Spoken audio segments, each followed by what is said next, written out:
O Movimento Brasil Livre pode ser o responsável pela volta do Lula, ou pelo menos é isso que os bolsonaristas dizem, né? É engraçado como durante todo esse período disseram que o MBL é absolutamente irrelevante, que a gente ia derreter, que eu não me elegeria nem para síndico de prédio, eu fui eleito com 300 mil votos, e agora todos eles imploram pelo nosso apoio, suplicam pelo nosso voto e pelo nosso apoio, e eu vou falar sobre isso, sobre o paradoxo do Movimento Brasil Livre, logo depois que você se inscrever no canal. Vamos bater 1 milhão esse ano, molecada. Oh my God! Olha o quanto de inscritos que a gente já conseguiu durante a nossa campanha, 100% feita com voluntários, 100% feito com esforço de todos nós, de todos vocês. Essa vitória é também de todos vocês. Praticamente 3 mil pessoas doaram para essa campanha acontecer, uma campanha de voluntário, uma campanha de militância. Mesmo quem recebeu para ficar nas tendas distribuindo material era militante, não era pelego qualquer que ficava lá, sei lá, jogando santinho no lixo, jogando no chão, entregando com a cara feia. Não, era gente que dava bom dia, que cumprimentava, que explicava a nossa candidatura, e por isso sou muito grato a todos vocês que trabalharam na minha campanha, recebendo ou não recebendo, beleza? Beleza, beleza! Mais do que isso, também se inscrever no Congresso do Movimento Brasil Livre. Gente, a gente nunca vendeu o Congresso tão rápido, é sério. Pela primeira vez, a gente vai vender em lotes, e o lote vai aumentando o preço. Por quê? Porque a gente não tem ingresso suficiente para continuar vendendo no mesmo preço. A gente já vendeu, pra vocês terem uma ideia, 1.200 ingressos, 1.200, e a gente só pode vender 1.500, e assim, faltam ainda 20 dias pro Congresso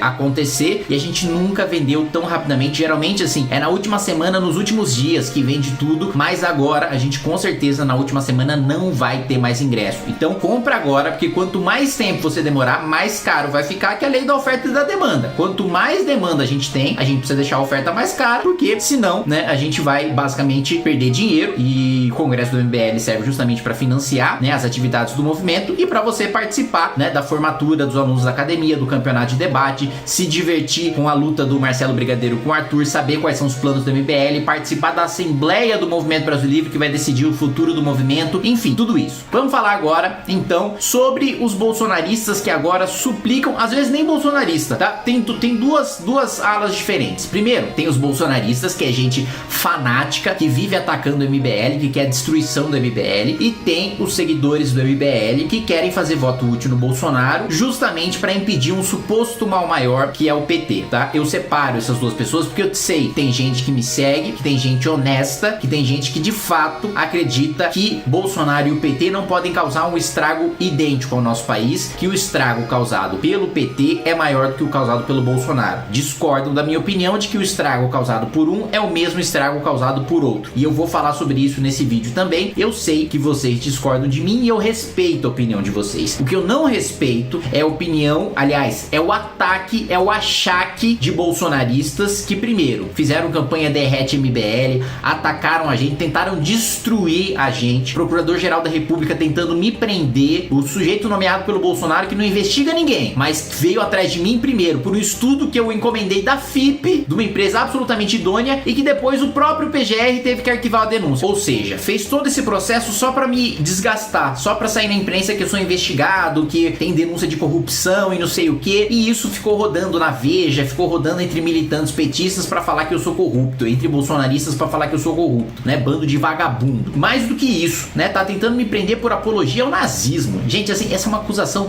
mais escrota que você pode fazer a uma pessoa. Eu fui, bom, eu represento boa parte, né, da comunidade judaica que votou em mim, que doou pra minha campanha, que foi voluntária na minha campanha, não só em 2018, como dessa vez também. Eu não tô dizendo que eu represento a comunidade judaica, porque eu não represento, eu represento parte da comunidade judaica. Muito bem. Eu fui conversar com a FISESP, né, com a Federação Israelita de São Paulo, fui conversar com a CONIB, com a Confederação, né, e ambos, né, acham um absurdo essa acusação feita contra mim, e mais do que isso, acham que você, e acham com razão, que você ficar chamando quem discorda de você de nazista, só porque você discorda dessa pessoa, tira o peso que a palavra nazista deve ter, o ranço, a carga que essa palavra deve, assim, essa palavra deve ser assim utilizada, assim, pouquíssimas vezes para você adjetivar um sujeito que realmente defende um regime asqueroso, que foi o pior regime da história da humanidade, utilizado para exterminar em escala industrial um povo, uma coisa que jamais aconteceu com nenhum outro povo em nenhum período da história. Muito bem, tentaram me destruir com essa acusação escrota e ainda estão tentando me prender prender e caçar meu mandato com essa acusação escrota. Quem entrou com meu pedido de cassação? Eduardo Bolsonaro. Você vai falar que o Eduardo Bolsonaro não foi a mando de Jair Bolsonaro. Depois, PT, Partido dos Trabalhadores, ou seja, né, as duas alas que eu mais incomodo por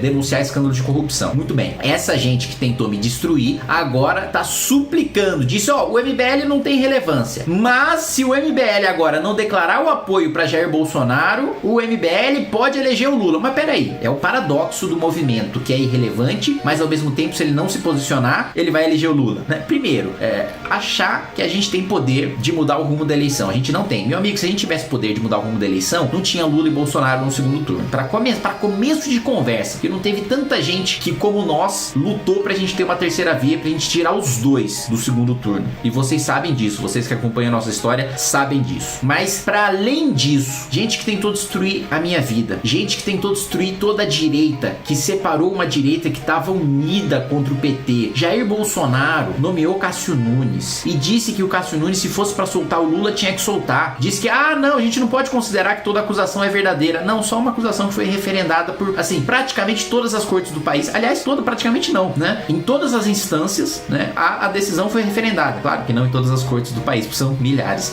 mas em todas as instâncias foi referendada, inclusive pelo próprio Supremo Tribunal Federal, e é graças a Jair Bolsonaro e a sua nomeação que ele diz que concorda com a decisão que o Lula tá solto e elegível. Gente, vocês estão esquecendo disso. O PT não tá voltando porque é a omissão do MBL, é porque as esquerdas estão se unindo e tem grande força. Não, o PT tá voltando porque o Bolsonaro achou que ia vencer fácil o PT e por isso nomeou um ministro que soltou o Lula e que garantiu os direitos políticos do Lula.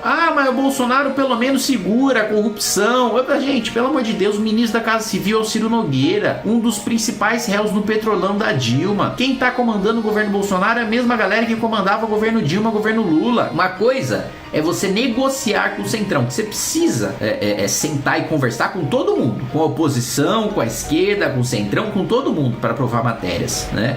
Tem o jogo de emendas, tem participação no governo, tem indicação política para ministério, Agora, você nomear um dos principais réus no petrolão, você ter como líder de governo quem foi líder do governo da Dilma, quem foi ministro da Dilma, você dá o Banco do Nordeste, dá a Codevasf, você dá o FNDE, um dos principais órgãos, se não o principal órgão da educação brasileira, para ser alvo de esquema de corrupção, você criar um orçamento secreto que, vamos lá, o Bolsonaro disse que ele vetou e é verdade, mas ele vetou e ele mesmo mandou um novo projeto com um novo orçamento secreto. Ele só diminuiu o valor, mas quem assinou, quem rubricou, quem mandou o projeto do orçamento secreto chama-se Jair Bolsonaro. Não vem mentir pra mim não que eu tava aqui, eu votei contra as LDOs, diferente de gente, aliás, hipócrita, que agora vem dizer combater o orçamento secreto, mas que na hora do vamos ver votou a favor da LDO. Vê lá se a minha digital tá lá. Não tem minha digital na LDO. Então, os bolsonaristas que ficam aí pressionando pra gente apoiar Jair Bolsonaro, não vamos apoiar. Vamos defender o voto nulo sim. Não vai ter nem Lula nem Bolsonaro. Se o Bolsonaro vencer, vou continuar fazendo a oposição implacável que eu tô fazendo agora. Oposição implacável não é oposição burra. Quando o governo manda projeto bom, eu articulo para que ele seja aprovado, porque o governo é incompetente para articular. Quando o governo manda projeto em aliança com o PT, juiz de garantias de Marcelo Freixo para salvar o próprio filho, quando manda afrouxamento de lei de improbidade para salvar prefeito, governador corrupto, secretário corrupto, quando manda PEC da impunidade para que o deputado não possa ser preso, nem se eles forem encontrados matando alguém, quando manda PEC da vingança para perseguir e tirar o cargo de promotor que luta contra a corrupção, aí eu vou obstruir e vou lutar contra sim, e vou apontar o dedo na cara e vou chamar de corrupto, de quadrilheiro, de vagabundo, e vou apontar o dedo da cara, se for necessário, de líder partidário, de presidente da Câmara, como eu já fiz da tribuna disputando a presidência da Câmara dos Deputados, sabendo que eu não tinha chance nenhuma, só pra dar o meu posicionamento e marcar o meu discurso na história, porque as pessoas vão se lembrar disso, as pessoas vão se lembrar do estrago que representou o governo Bolsonaro pro país e pra direita brasileira. Era pra direita brasileira ficar pelo menos 16 anos no poder, pelo menos, assim, não era nada difícil fazer um governo muito melhor do que o governo Dilma. Não era nada difícil manter o Lula preso, inelegível e impopular, mesmo se ele disputasse a eleição. Gente, era só fazer o feijão com arroz, defender e comprar vacina. Puta, no primeiro mês de pandemia, fecha tudo no país inteiro e depois vai abrindo aos poucos e dá prioridade pra escola abrir. Libera primeiro escola e depois bar, depois loja, depois restaurante. Não era difícil fazer esse planejamento.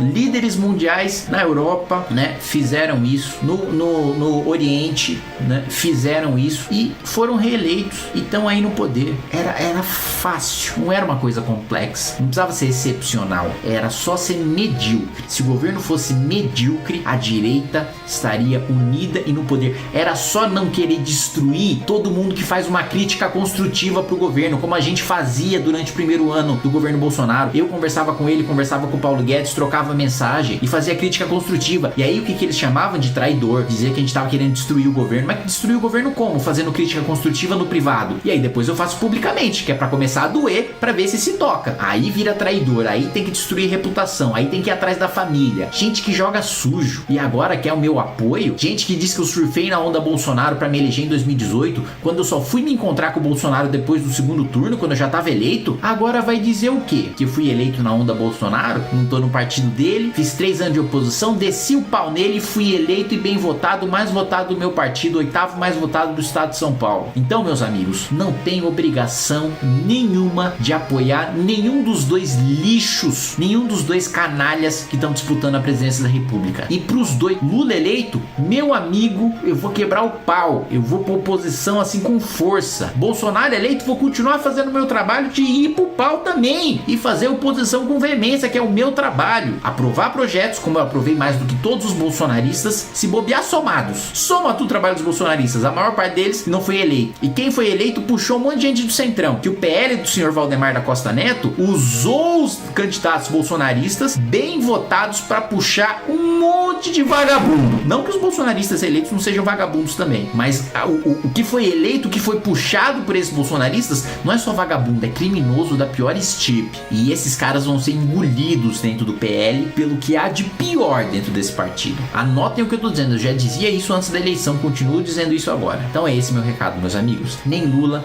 nem Bolsonaro. Se você não é um bolsonarista canalha, né, que quer e que tentou me destruir minha família e vai fazer um último Bolsonaro porque você discorda da opinião que eu coloquei agora, de que o PT só tá vivo por causa do Bolsonaro, de que o Bolsonaro causou um estrago pro nosso país imenso e que vai causar o mesmo estrago do que o PT, você tem o meu respeito. Você tem o meu respeito, porque a sua opinião é sincera, porque você é um cara honesto e quer o melhor pro seu país. Agora, se você é um canalha bolsonarista que ficou fazendo campanha pra gente derreter, pra eu perder a eleição, pra o MBL ser destruído, meu amigo, é com muita satisfação que eu digo que o MBL não só não foi destruído, como ele tem um deputado federal, tem um deputado estadual, tem 2 suplentes de deputado estadual que muito provavelmente vão assumir o cargo. Então, meu amigo, vocês vão ter que nos engolir.